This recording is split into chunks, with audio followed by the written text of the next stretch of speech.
Tanah-tanah yang ada di sini itu bekas kolam-kolam lele. Jadi bekas peternakan lele.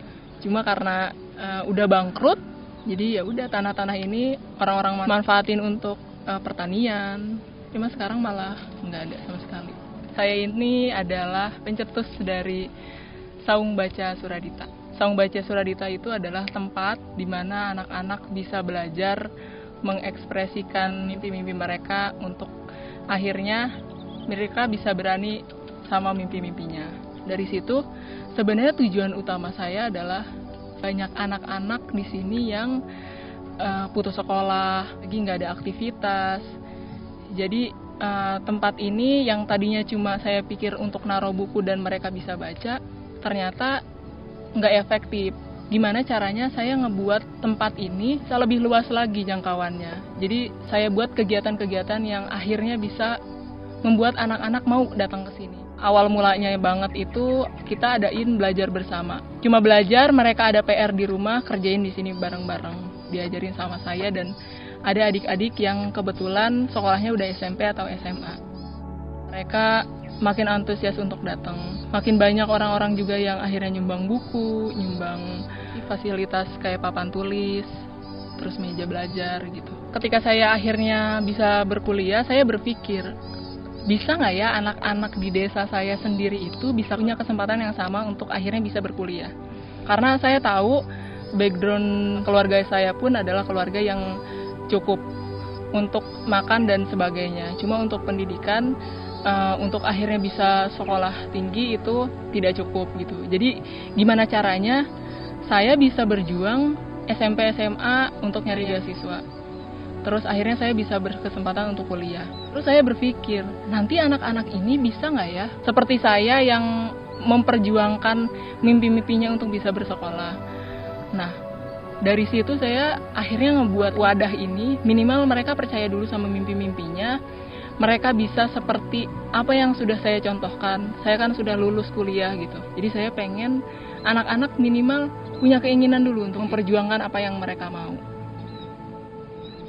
Jadi keadaan Saung Baca Suradita ini karena awalnya ini bangunan itu dibuat seadanya, jadi atapnya bocor, lantainya itu pecah, jadi kan malah bahaya buat anak-anak. Terus kalau hujan kita kena tempias-tempias. Kita butuh buku-buku dongeng anak-anak, buku-buku membaca anak-anak, karena di sini buku-buku yang disumbangkan oleh teman-teman saya itu kebanyakan buku mereka SMP atau SMA.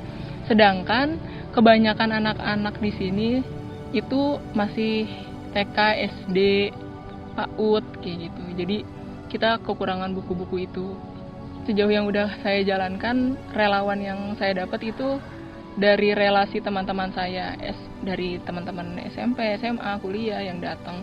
Cuma emang akhirnya kita jadi kebingungan untuk mengajarkan anak-anak karena jenjang mereka yang terlalu jauh. Karena kan jenjang usia itu menentukan sistem kita untuk pembelajaran itu kan. Kita emang butuh relawan untuk nge-treatment yang jenjang usia yang beda ini. Jadi emang ngelihat fakta di lapangan. Di sisi kanan tembok ini mungkin nanti akan jadi perumahan. Jadi sawah yang dulu kita main malah jadi perumahan.